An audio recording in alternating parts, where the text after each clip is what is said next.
Chicca Popolare di Marostica. Una scelta vincente, semplice, affidabile, competitiva.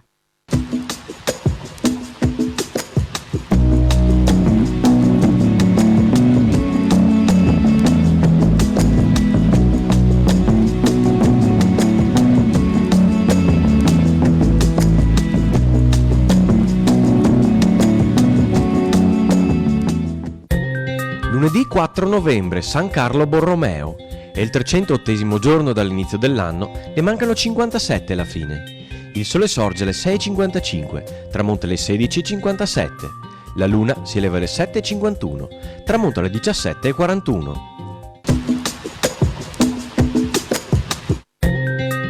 Muore nel suo castello a Malaga sopra Bergamo Bartolomeo Colleoni, uno dei più grandi condottieri di tutti i tempi.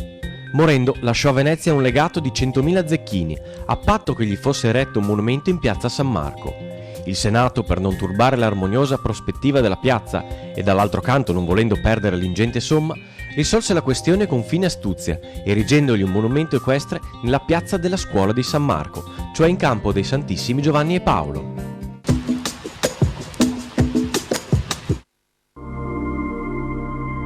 Le previsioni per domani.